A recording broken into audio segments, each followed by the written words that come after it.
Dans les rues de la province animée d'Okombo, la vie semblait sourire à Ada. Fille unique d'un père qui avait fait fortune dans le pétrole et d'une mère, Maman Keshi, d'une beauté et d'une sagesse intemporelle, elle a eu une jeunesse dorée. Les meilleures écoles privées, les voyages à l'étranger, les vêtements de créateurs. Ada était belle, intelligente, et son sourire, qu'elle affichait volontiers, semblait refléter un bonheur sans faille. Elle et ses deux meilleures amies, Chioma et Ngozi, étaient un trio inséparable, partageant leurs rêves, leurs peines de cœur, et la promesse de se soutenir toujours. Cependant, le bonheur d'Ada portait un voile subtil, une ombre qui grandissait avec le temps. Tandis que Chioma et Ngozi se trouvaient des fiancés, se mariaient dans des cérémonies somptueuses et donnaient naissance à des enfants magnifiques, Ada restait seule. La jalousie, un poison discret, s'est insinué dans leur amitié. Les remarques innocentes de Chioma sur la chance qu'elle avait de ne pas avoir d'enfant la blessaient profondément. Les conseils bien intentionnés de Ngozi pour qu'elle se détende et que l'amour viendra sonnaient comme une condescendance.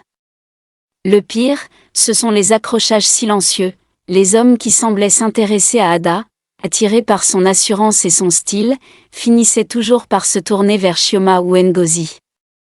Ces dernières, sans jamais l'avouer, les séduisaient, comme pour tester leur propre pouvoir, laissant Ada le cœur brisé et l'esprit confus. Puis vint la trentaine.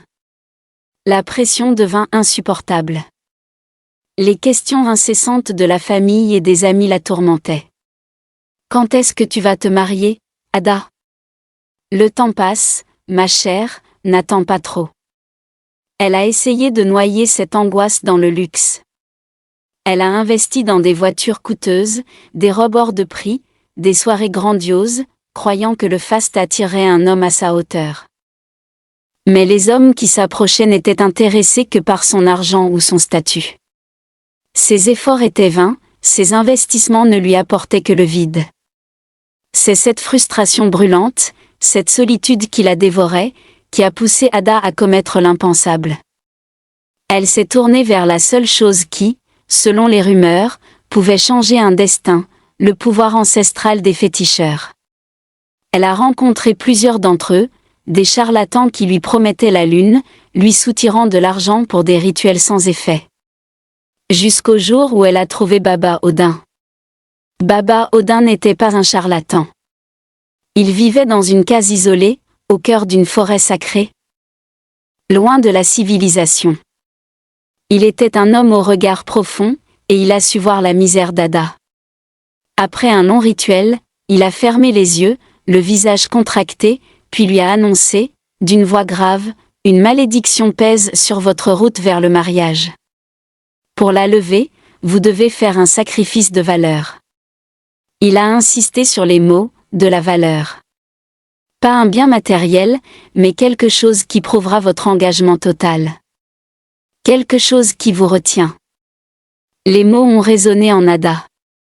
Pour elle, la réponse était évidente, terrifiante, mais évidente. L'être le plus précieux, mais aussi celui qui la retenait, c'était sa mère. Maman Keshi, sa seule famille, son roc, était aussi, à ses yeux, un fardeau qui l'empêchait de s'épanouir. Ada était aveuglée par sa douleur, convaincue que sa mère était la cause de sa solitude. Le plan s'est formé dans son esprit. Ada a emmené sa mère sur la montagne de feu, un lieu isolé réputé pour ses légendes et ses accidents. Elle a prétexté une promenade, une occasion de passer du temps ensemble, pour dissimuler son intention terrible. Maman Keshi, joyeuse, s'est réjouie de cette attention. Elle était une femme simple, remplie d'amour pour sa fille. Alors qu'elles atteignaient le sommet, Ada a hésité. Le soleil baignait le paysage, mais le cœur d'Ada était froid comme la pierre.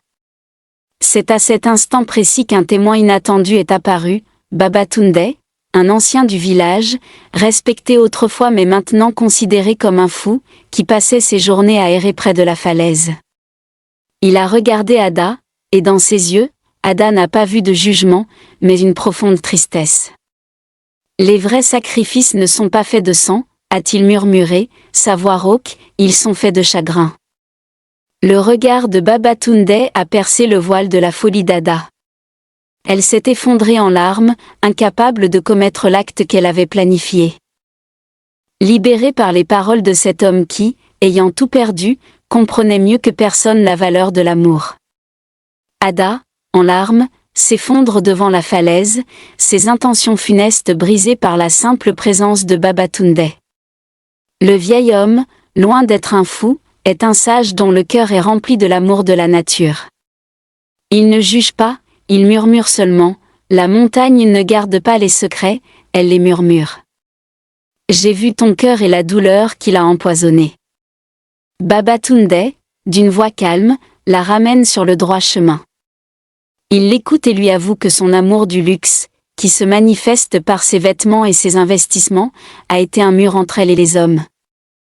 Il lui explique que la plupart des hommes sérieux, loin d'être attirés par tant de faste, se sont sentis intimidés. Ils ont imaginé qu'ils ne pourraient pas la rendre heureuse et qu'ils ne seraient jamais à la hauteur. Ils ont fui l'idée de devoir la préserver, la chérir comme une chose rare et fragile, plutôt que de la voir comme une partenaire. Ada, se sentant nue et honteuse, accepte son aide. Elle passe les mois suivants dans les montagnes avec Babatunde, apprenant de la nature, des plantes et des esprits. Elle se défait progressivement de ses vêtements coûteux, de son maquillage et de son obsession pour le luxe. Elle redevient une femme simple et naturelle. Après des mois de purification, Ada revient au village, métamorphosée. Elle est humble, ses yeux sont apaisés, et son regard est empreint de sagesse. Elle ne se marie pas, mais elle retrouve ses amis, cette fois avec un regard nouveau. Elle la regarde, stupéfaite, et sent que l'aura de bonheur qui émane d'elle est désormais réelle. La récompense d'Ada n'est pas le mariage, mais la paix intérieure. Elle est devenue un pont entre le monde moderne de ses amis et les traditions de sa mère. Elle a trouvé la sérénité et la liberté en se reconnectant avec elle-même. Ada, à travers sa transformation, prouve que la plus belle des récompenses n'est pas un mari, mais l'amour de soi. Elle trouve son chemin non pas en abandonnant sa mère, mais en se rapprochant d'elle, honorant le murmure des ancêtres qui lui a toujours parlé. Ada ne s'est pas mariée cette année-là, ni la suivante. Mais sa vie a changé. Elle a rompu avec ses amies jalouses. Elle a abandonné sa quête obsessionnelle du luxe et de l'approbation. Le sacrifice de valeur n'était pas sa mère, mais son propre orgueil, sa jalousie et son désespoir. Elle a commencé à passer du temps avec Babatunde, apprenant de sa sagesse marginalisée. Et le plus important, elle a appris à redécouvrir l'amour de sa mère, qui était là, depuis toujours, juste sous ses yeux. Si cette histoire a touché votre cœur et vous a rappelé qu'il faut parfois lâcher prise pour trouver la vraie valeur de la vie, n'hésitez pas à abonnez-vous à notre chaîne pour plus d'histoires comme celle-ci. Laissez un like et un commentaire pour partager vos pensées.